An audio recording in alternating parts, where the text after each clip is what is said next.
Hey, what's up, everyone? Welcome back to House of Footy. It's your boy Ray, and with me today I got Mac Good evening. and Gio. What's good, guys? Today we'll be going over the action from the first leg of the Champions League semi-final matches, and we'll also preview this weekend's Premier League games. Before we get into it, don't forget to follow us on our social media, both on Twitter and Instagram. Our handle is at @house_of_footy. Also, don't forget to rate, review, and subscribe to us. We are on both Spotify and YouTube. And lastly, feel free to get in touch with us via email. We love hearing from you guys, and we want you guys getting involved. Our email is houseoffooty@hotmail.com. First game that we're going to discuss now is Real Madrid 1, Manchester City 1. Mac, this one I think takes all the plaudits for the fixture of the semifinal matches. I think the winner of this fixture will likely go on to win the whole thing, but still all level. As I mentioned, 1-1 finished after 90 minutes. Mac, how did you see this game?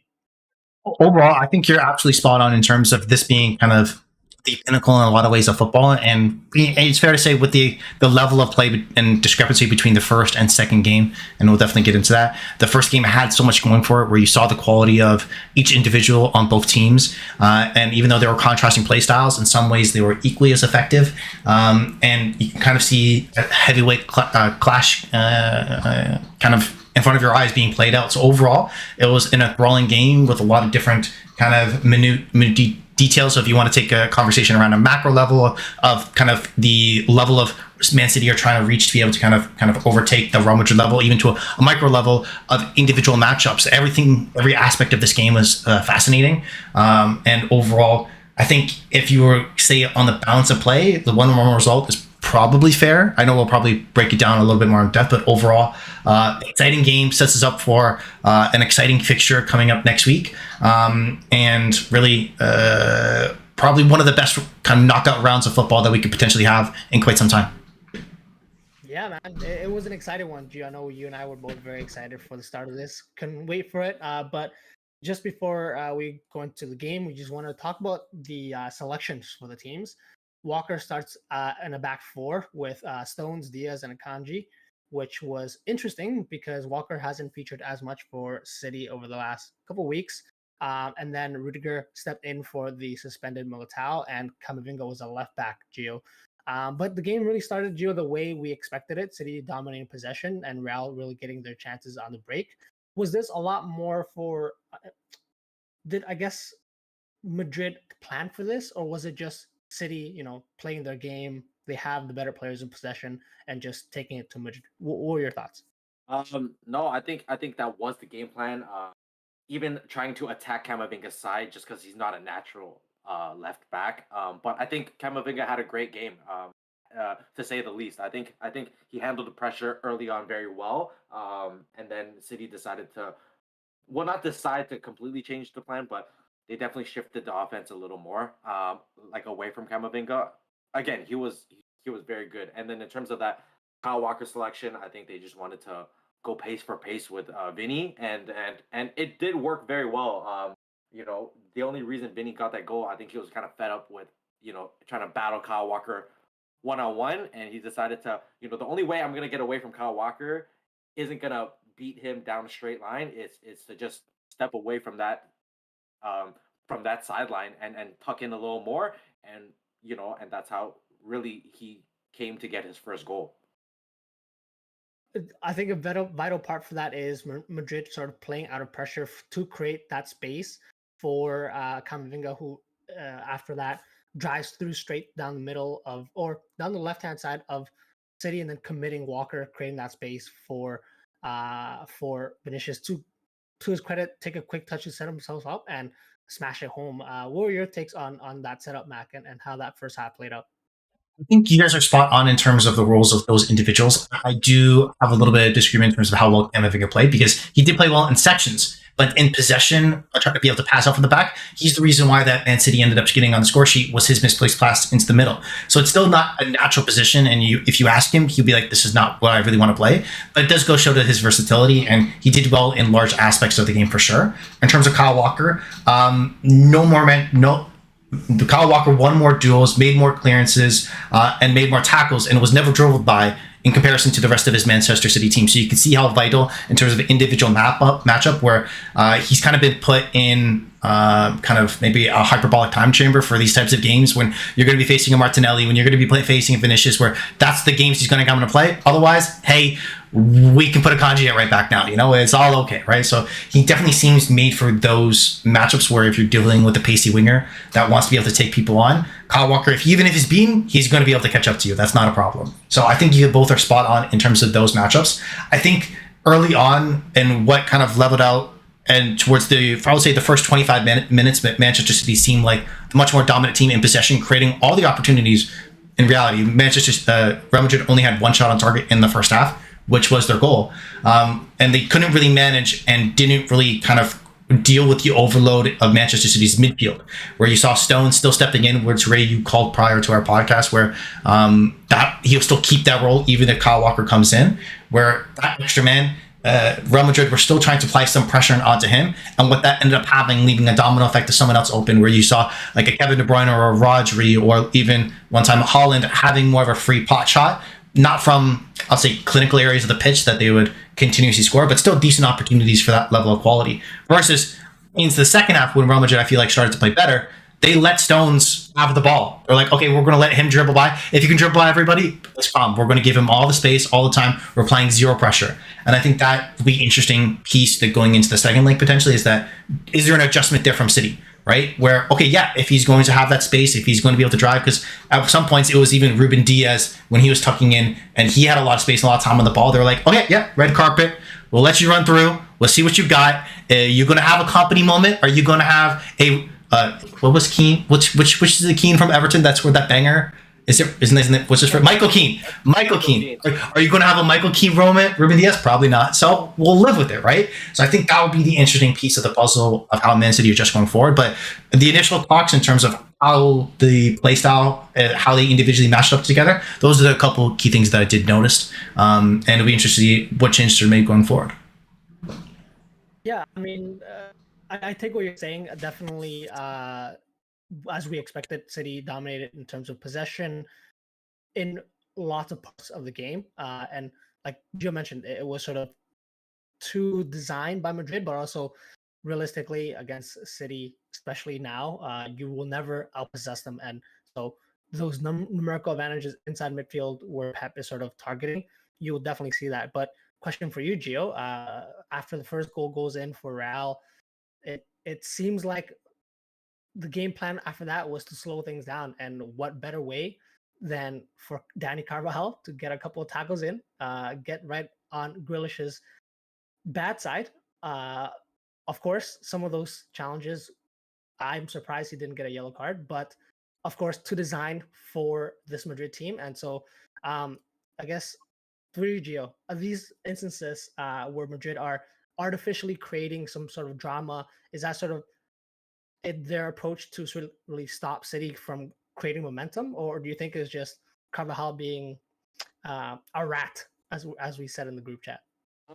Hey, if you guys want to call it being a rat, whatever it is, sorry to make a basketball reference, but there are guys in the league, in the NBA, for example, Pat Bev, those guys of those natures, pesky guys who make a living being those pesky guys, and if that gives them an edge, Carvajal is more than willing to do so. If they're gonna win in possession, they're not gonna win in any other aspect of the game. They're gonna make it frustrating for certain players, and lo and behold, it is Jack Grealish, and it worked to an extent. It was. I think we were all shocked that he didn't get like a card or anything. But he was lucky to escape without a card. So yeah, it's gonna be interesting going into the second leg. Are they gonna continue doing so? Is Jack Grealish gonna hold on to this and kind of play with a chip on his shoulder, or is he gonna let that matchup, kind of get into his head a little too much, take away focus from the game?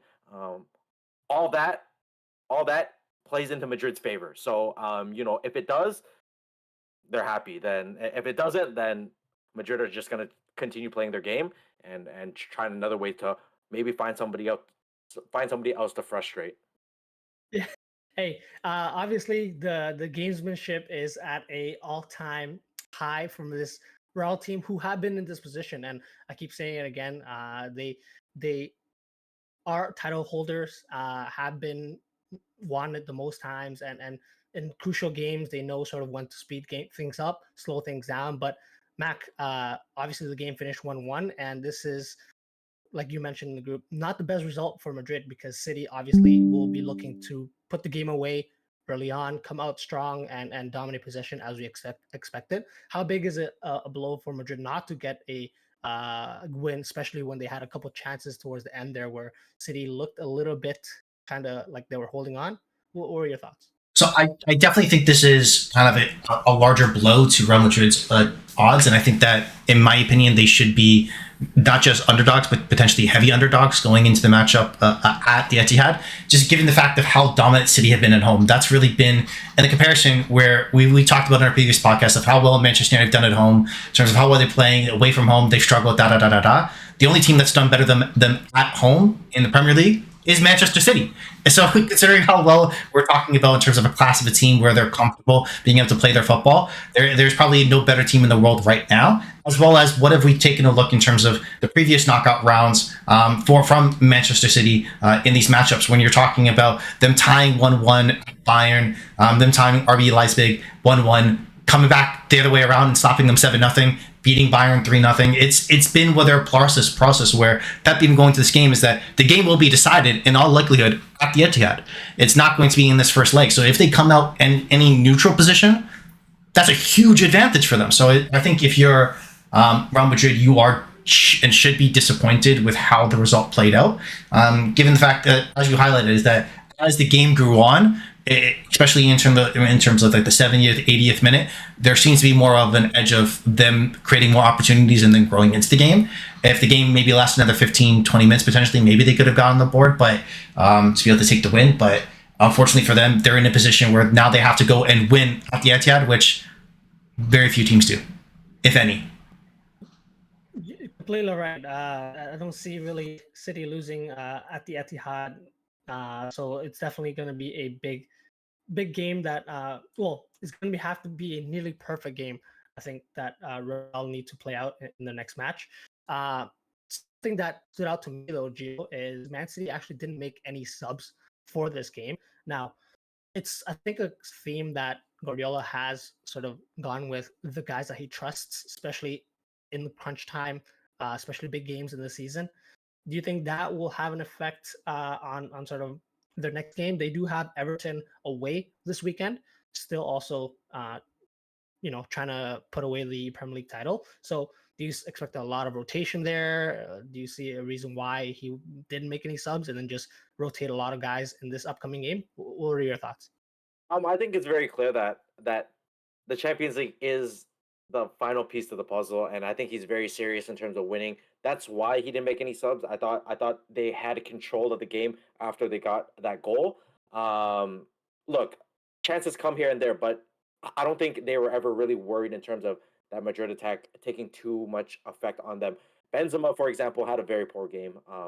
I'm sure we all saw it, and I'm sure we all agree that his it just wasn't, Benzema esque. So he had a poor game. So I don't think they were really worried about that. So I think they were very comfortable where they're at. And again, to your point, they play Everton. They can slot guys in that understand the system well enough that Everton will barely touch the ball. And to bank on Everton to have a performance like they did against Brighton again, but against Man Mhm. City, I mean, I don't think anybody's been the house on that. So, You speak it into existence for me. Help me out. Help me out. Come on, come on, come on. no, no, no, no, no, no, no. So, for them to have a performance like that against Man City, like they did against Brighton, it's I would say near impossible. If I'm Pep, I'm not too worried. The players that he does have in this team on this squad are system players at this point. They understand the system. They know how they want to run the game. They know how they want to kill the game once they get the lead. It's not an issue for him, especially against Everton. So I don't think he's too worried about that. Yeah, for sure. I mean, we'll keep an eye on that, but I also didn't want to just skip the Man City goal, which was a banger by KDB as well. Man, the ball striking ability that he has, he had a couple of shots that were outside the box. He had to take early, weren't that great, but he had a chance where It was I think a one-on-one. He was played down the right hand side, and Courtois made a great save with his hand. And then after the save was made, he was sort of tending to that hand because of the power that he put on it. Man, Mac, what type of finish can he not do? KDB, that is, even when he sort of not really been at his best at the full game. Some deliveries weren't on point, I would say, to Holland. Can you give us some thoughts about his goal? See, he's the type of player where if you give him enough chances, if it be through either him creating opportunities for the other or in his ability to be able to create for himself, he's going to eventually end up hurting you. He had 3 shots, all 3 on target throughout the game, scored a goal, and you kind of highlighted it. A couple of them were outside the top of the box, and which is the dangerous part in some way, because at the end of the day, for this Real Madrid team, you have to give away something. You can't be perfect in all areas of the pitch all the time, and it seemed like a lot of the time they're going to allow hot shots from Rodri or Kevin De Bruyne from 22, 23 yards. But the quality of this Man City team is those are really good opportunities for those players. And he had 3, he banged it 1. It very likely could happen on the flip picture, so especially being at home. So that's something that overall, something they'll have to attend to, or what adjustment they make, because if you do kind of focus on that, does that give more space to Holland? Does that give more space to Grealish or something like that? So there is kind of you're doomed if you do, you're doomed if you don't, in a way, when you're playing against this Man City team. But Kevin De Bruyne individually, from a midfield position, it's in terms of being able to score quality goals from distance like that. I know this might touch you in your heart, right? But this is Steven Gerrard-esque from distance with the quality of strikes this boy has. So overall, full credit to him, and there is almost nothing from a midfielder perspective that he could not do. Yeah, it was just a pleasure to watch, and all around the pitch, Gio, I think it was not just a game between 2 good teams, it was 2 good sets of players. Just the know-how for the technical ability and the awareness on the pitch for all of these players. It seems like they have so much time on the ball when in reality they really don't. It's just they just think that much faster ahead than obviously all of us recording this podcast currently. But very exciting game that played out. Madrid do have Getafe in La Liga in the weekend, so I do expect a lot of rotation for them as well. But big game to come next Wednesday. On that note, we're going to take a quick break here, boys, and then we're back with the second Champions League semifinal to discuss. So stay with us. Welcome back to House of Footy, guys. We are going to continue our podcast now discussing the second semifinal matchup that took place midweek, and that's AC Milan 0, Inter Milan 2, Gio. Big result for Inter in this game, and you said it the best. No Leao, no win for AC Milan. Though I gotta give credit to Inter Milan the way they came out strong and we're up 2-0 in 10 minutes. You gotta give them credit for that. How did you see that game? No, that's exactly the thing. They had the freedom to go out and play downhill football, and because there wasn't that threat of layout on the other side of the pitch, to kind of keep them honest in that sense.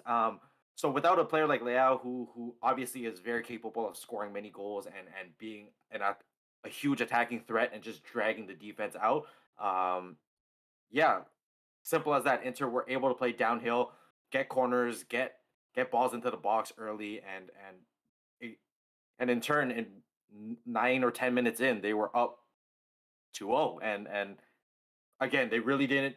Yes, there were some chances here and there, but uh, you know they killed the game very well.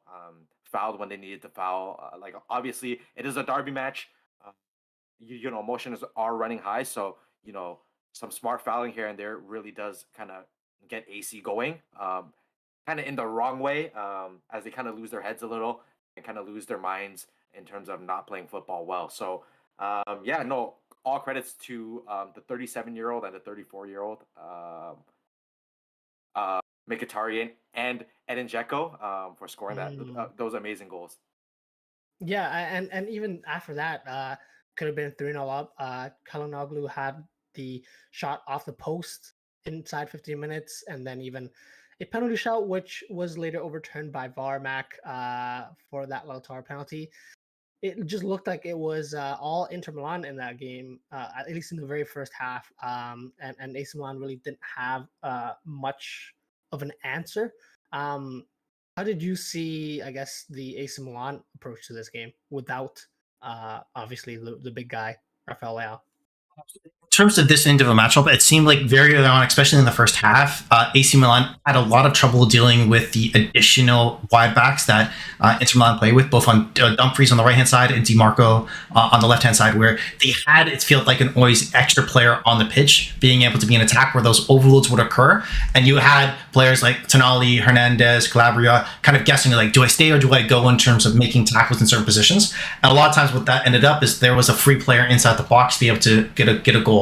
And that was kind of highlighted, in my opinion, in the Mkhitaryan goal, where he kind of was able just to ghost in, no one picking up, because there was always that extra man in midfield, especially when you're playing kind of more of a rigid 4-2-3-1 formation that Milan were doing, where it very much felt like it could be Barella going into the box this time, it could be Mkhitaryan. Who's picking up who? It was much more difficult to be able to know whose job was who on that pitch for Milan, especially in the first half, and they seem kind of lost for it, which for me was very, very surprising, because going into this game, you should have very well known that was the game plan that Inter were going to do, because that's how they played them in the previous two matchups. Now, they've won against them now 3 times in a row. I think that this is the first time they've beaten AC Milan 3 times in a row in one season since 94-95, and if I have my math correctly, I think only one of us were born at that time period. Me.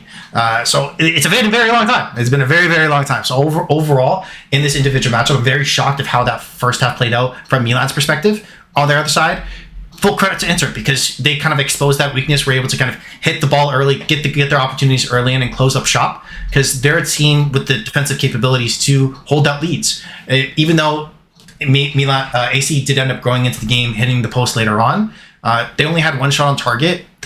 Inter seemed fairly comfortable overall. Even ended up finishing 2-1. This huge credit to Inter and how well they managed. So be very interesting to see how the next 6 odd days, because I think the matchups on Tuesday will shake out, and what happens in the city in the interim. On Milan, probably people going at each other's throats with this result, right? So overall, a lovely match. And I think, like you said, guys talked about AC, without Leao, it's difficult to see how they're gonna kind of manufacture opportunities. Yeah, I mean, it was down to a lot of that. I think build-up play came through the left-hand side through Salamakers, who, by no disrespect, he's obviously not Leao. He did have a couple of nice touches, dribbles at that defense, but very much sort of blocked out by great defending. None other than by Matteo Darmian, former Man U player Gio, who had a great game, and then obviously Dumfries, like Matthew said, they had to provide the width that really caused a lot of problems for that AC Milan midfield and defense. But I did want to point out, like you said, Gio, that the age of the players that scored, plus Brozovic coming on, Lukaku coming on. These are not just regular subs. These guys are experienced. You have as well Correa coming on, who is not necessarily the most experienced, but he's been in I believe he played in Liga in those matches as well that are quite high risk, high reward. Talk to me about that, Gio. See, this, as soon as you said Correa, it applies again. Players that are willing to take a foul and earn their paycheck that way, Correa is one of those guys again that are willing to come out and just take a foul for the team, whether it be a yellow card, whether it be a red card. He is willing to do that for you. So again, yeah, like having players out there to just kind of kill the game, kill the flow, very important. And again, having Lukaku who's able to bring it to the corner and just lock it down, because who's really getting around him at that sense?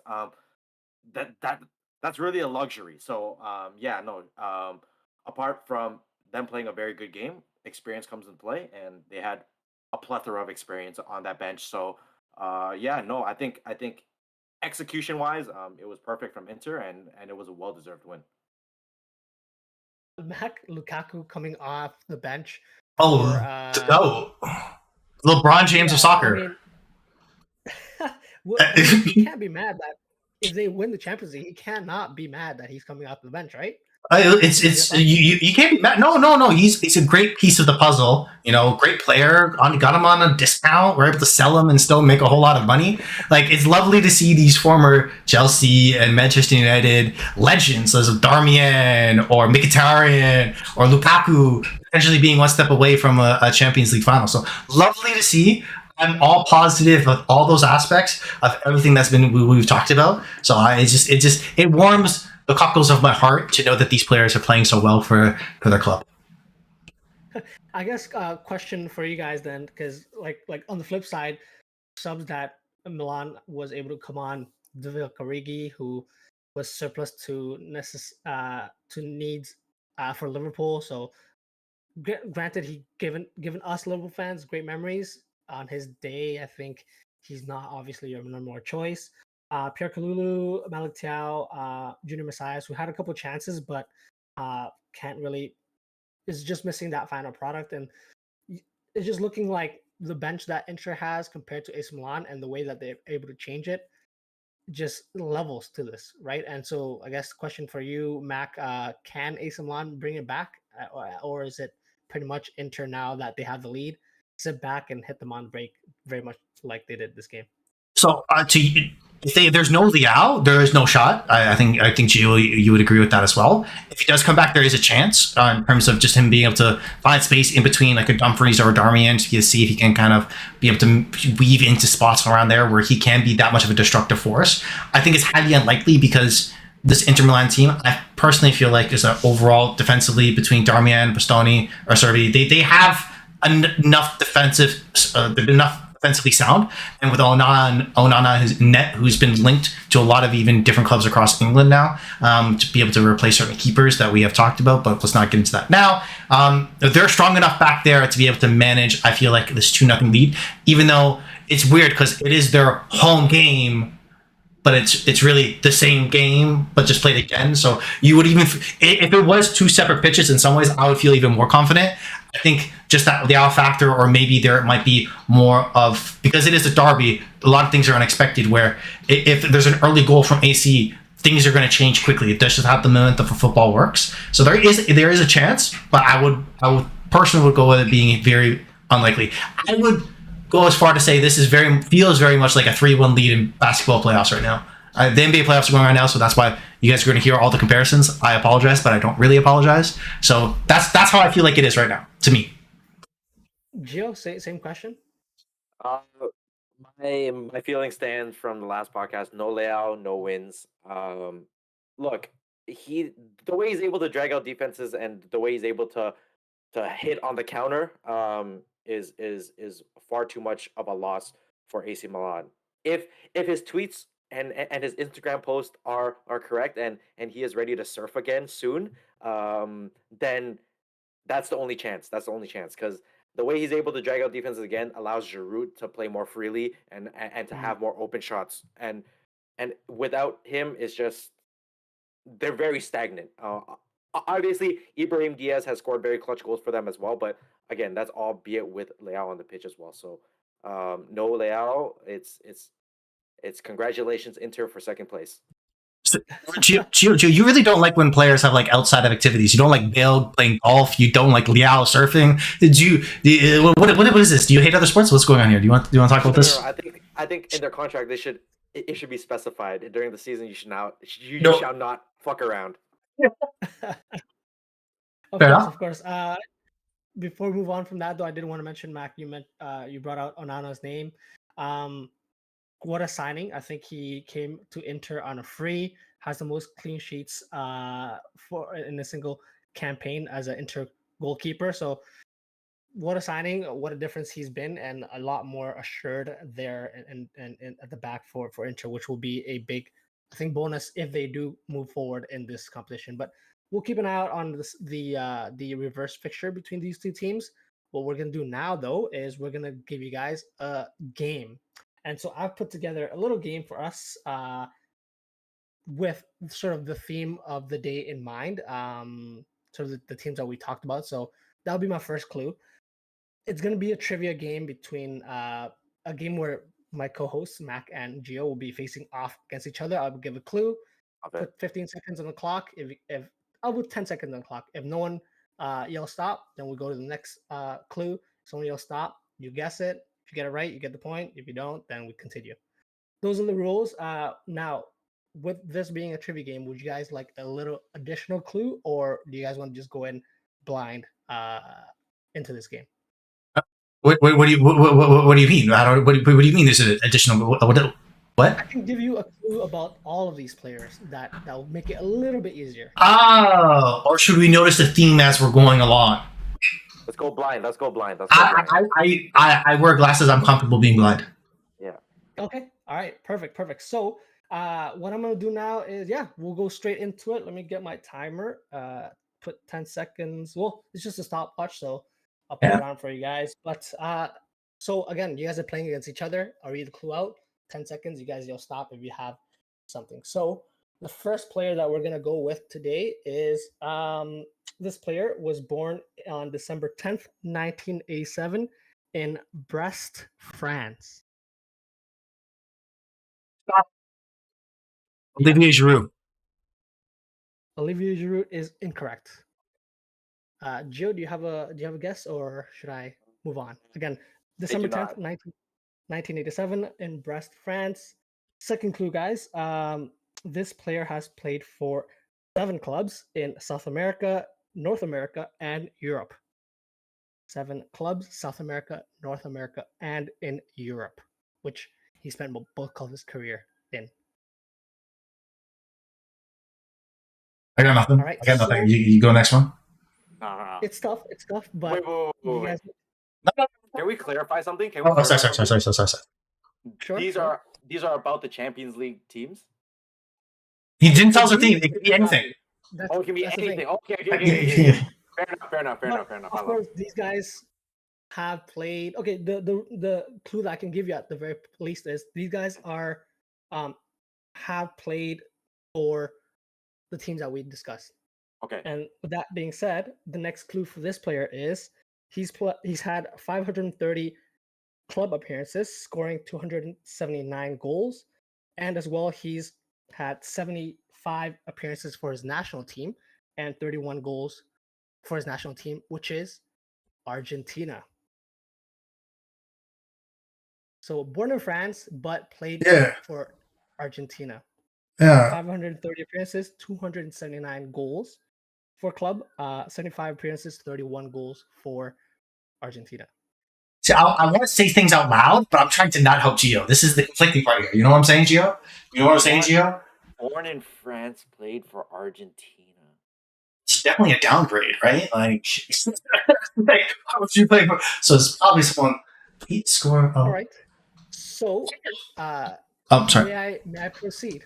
Can I? Wait, is there? Or can we just keep shouting out, or is there I'm gonna start the next clue. Okay. You can yell stop, or you can let me finish the whole clue. Okay.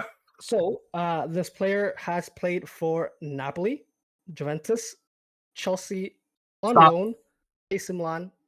Go ahead. Never mind. Keep going. I played for Chelsea. Oh, hell. Again, Napoli, Juventus, Chelsea on loan, AC Milan on loan, but spent bulk of his career at Real Madrid. Gio, how do you not get this? Gio, this is your guy. Bulk of his career at Real, Chelsea on loan, and AC Milan on loan. This is my guy. I don't know it. It should be your guy. That's you're a Madrid fan. He spent most of the time at Madrid. Madrid, we're playing for Madrid. That's French for Argentinian. So all the names are. Yeah. Oh, no, nothing until I start saying the next clue. Okay. Hey, I got it. I think I got it. Next clue, you can just stop. All right, ready? Ooh, the blood clot suspense. This player played from years 2020 to 2022 in the MLS for Inter Miami. Stop. Gio? It's Mr. Gonzalo Higuain. That's a great call. It's a great shout. That's a great shout. Great shout. Bro, it was the Napoli that got me. It was the Napoli. That's a great shout. That's a great shout. Very, very well done, Gio. So, yes, the next clue was he went to Napoli. France? He was born in France. Great show. That was a great show. He scored 36 goals in a season for Napoli, becoming the equivalent of the Golden Boot winner for Napoli, and then made a $90 million move to Juventus the season after that, which crazy. All right, so Gio, that's 1 point for you. We have 2 more players. So Mac, you have to get these 2 to win. Gio, if you can get the next one, you win. So the next player is, all right, I got this. Let me get my clock ready. First clue, This player was born on August 12th, 1990 in Palermo, Italy.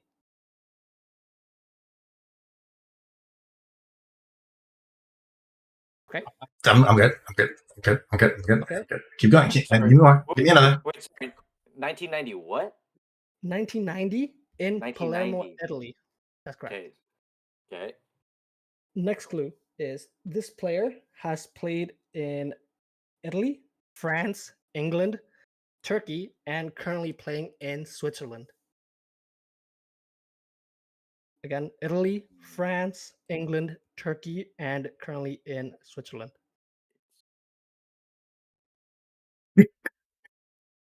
Oh, This guy knows who it is. no, I have no idea, Joe. Okay. Oh, Like, okay. who follows the Swiss league? I don't think if I'm Swiss, I follow the Swiss league. Okay, I'm sorry. Take a shot. It was To be unnecessary. honest, this is right now. He's towards the end of his career. Yeah, But yeah, maybe yeah. the next clue will give it. Playing the give you a Swiss little league bit should more. just retire. He has 471 club appearances across all those leagues that he's played in. Scored just under 200 goals, 199, and then he also has 36 appearances and 14 goals for the Italian team. Sorry, can you repeat the goal amount for the Italian team? 14 goals for Italy, 36 appearances, 199 in total for club, and 471 appearances in total for He's clubs. not Italian.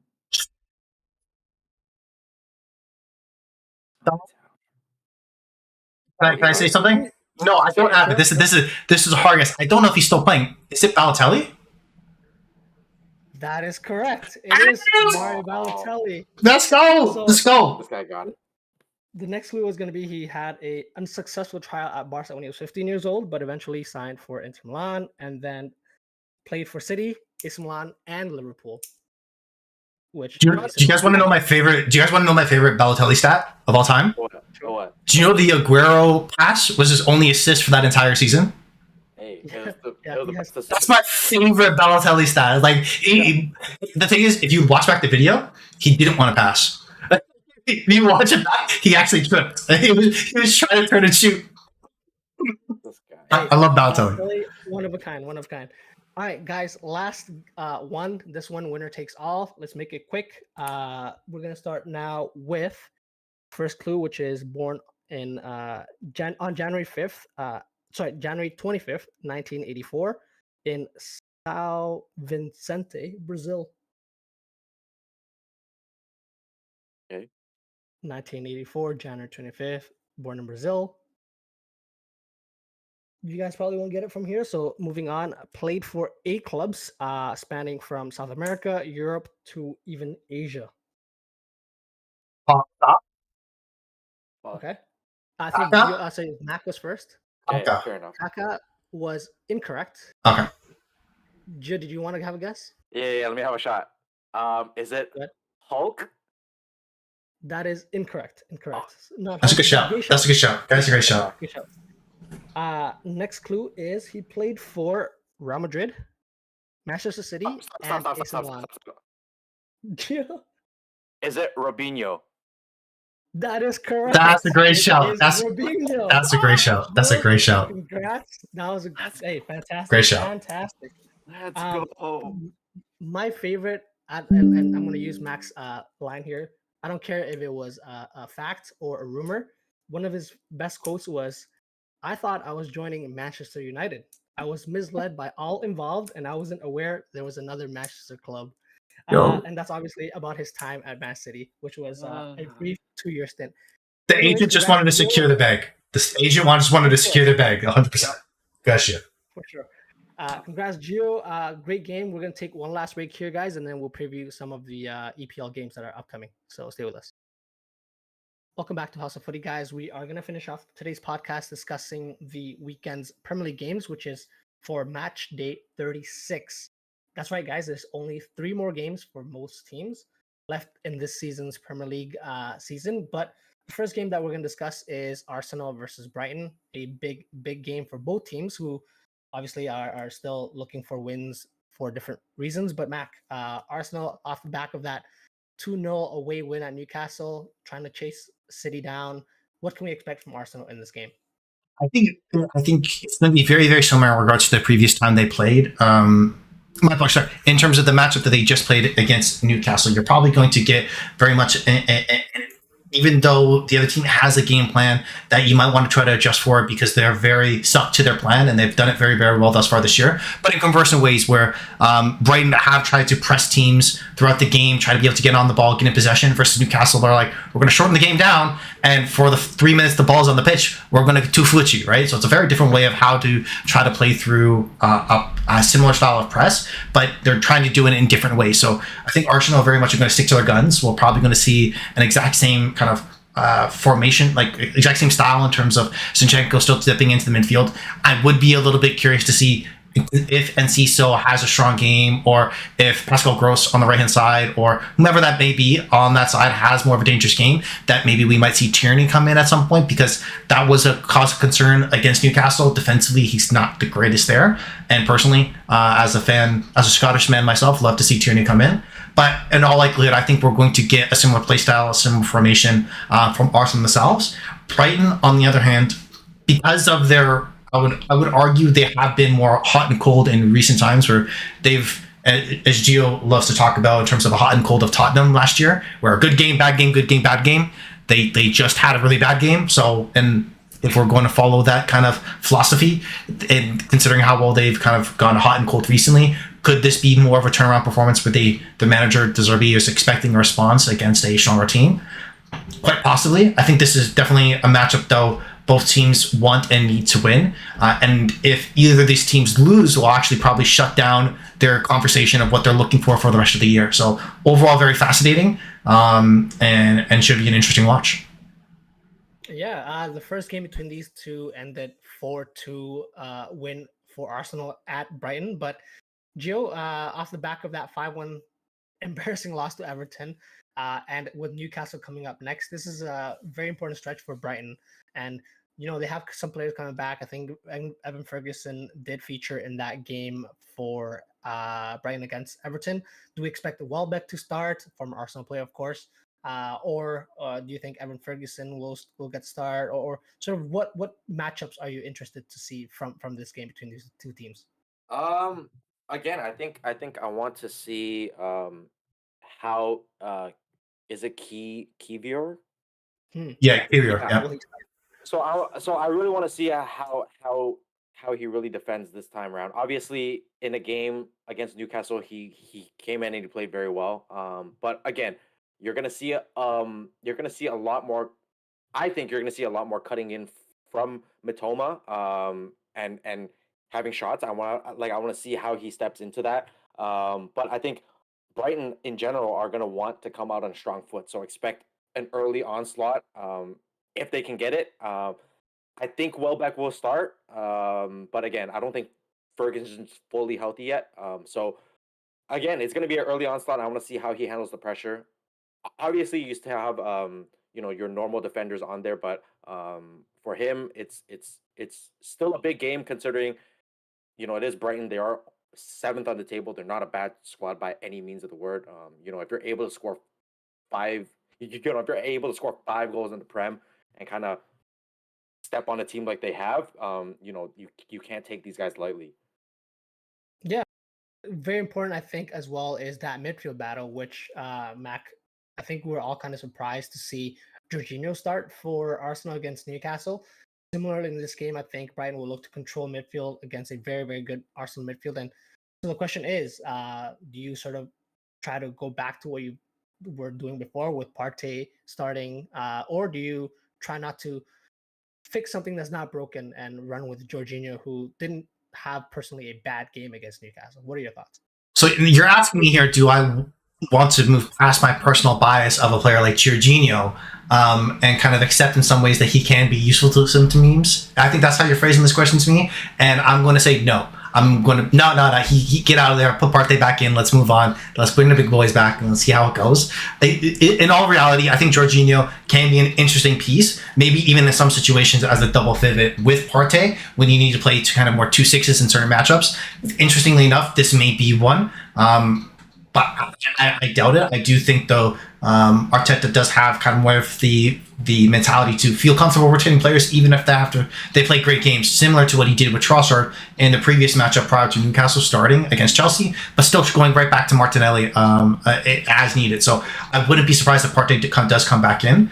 I think what's more interesting in terms of, I think that's an interesting matchup, but I think the real question is, are Brighton going to be able to score enough to be able to keep up the pace with Arsenal? Because Arsenal have won 5 of the last 6 games at the Emirates, and have in every single one of those games, even the draw, have scored at least 3 goals. So the question, and I assume, we can fairly assume Arsenal are going to bag in a couple of goals, but can Brighton do as well offensively on the other side to keep pace? I think that's more so the question. And it'll be very interesting to see if they're able to keep up and be able to kind of match goal for goal in some ways. So I do think this will be a high-scoring game between these two teams. Midfield battle, as you've highlighted, it will probably kind of decide if Arsenal are going to completely stamp them in the throat or Brighton going to get back into some ways. If you ask me, I'm going to go 3-2 Arsenal. Interesting. Yeah, I do also expect a lot of goals between these two teams. I think Brighton aren't, and off that 5-1 result, aren't always the most convincing defensive team. I think their clean sheets are coming from them just dominating possession. But if you have Saka, Martinelli demanding double teams from defending teams, and you have Matoma and Marsh who can drop back and help out, but aren't obviously, that's not their first concern. Gio, and we all know how Odegaard's playing, so a lot of goals. What are your thoughts for the final result for this game? If Steele's a net, I'm going to say, hey, it's going to be a tough one. It's going to be a tough one for sure. Odegaard can shoot from anywhere. Saka loves to cut in and curl that thing. I'm going to say 4-2 Arsenal. I think there will be goals. Again, it's going to be a tough matchup in the midfield for Brighton. Again, like you said, I think they match up well, but because they match up so well, who takes the edge there? I still think it's Arsenal. I think they have a better midfield 3 that definitely sees the pitch better than, say, a McAllister does, and a Caicedo. So yeah, I have to give the edge to Arsenal here. It definitely feels like a team that is sort of, Arsenal are sort of where they want to be, and Brighton are looking at Arsenal to say that's where we want to be. So it'll be interesting to see how that goes. But I guess similarly in the next game, Aston Villa versus Spurs, Gio, a team that looks, Aston Villa is looking at Spurs like, do we want to be that team, or have we surpassed that team already? Because they did get a 2-0 win away at Spurs in the first game between these two teams. Goals from Buendia and Douglas Luiz in a game where Spurs had more possession, but Aston Villa had more chances overall. What do you expect in this game, Gio? I expect a better performance from Villa. I think they didn't necessarily play too bad against Wolves, but again, they have what it takes to beat Spurs. I'm very confident of that, and hopefully Unai Emery has that sort of fire in him from past London derbies to want to do well here. Again, a win. And let's preference how important this game can be for Villa. This win will put them up at 6th with Spurs at 57 points. So a win like this can put them into a European spot. So if I'm Spurs, if I'm Villa, I'm playing this game almost as if it's the last game of the season, and I'm throwing everything and the kitchen sink at this game to get us up to that spot. Once you're up at that spot, you kind of have things to work with. But again, I think they've been playing well. I think with Diego Carlos coming back, I don't think he'll start. I think he will feature. But again, players like Liam Bailly can have success against this, I say, slower and less technically gifted back line of Spurs, who have been giving up a lot of goals. So goals will be scored in this game both ways. But I think Villa can edge it, maybe by just 1 goal. Okay, well, we all know sort of where you stand, Gio, with Spurs, but I guess same question to you, Mac. Spurs did come off of a 1-0 win at home to Crystal Palace, but I don't know if they've sort of turned a corner. They do, they're still trying to finish as high as possible, but I think realistically top four finish is out of the question now. What do you see happening in this game? I think it's a very interesting matchup.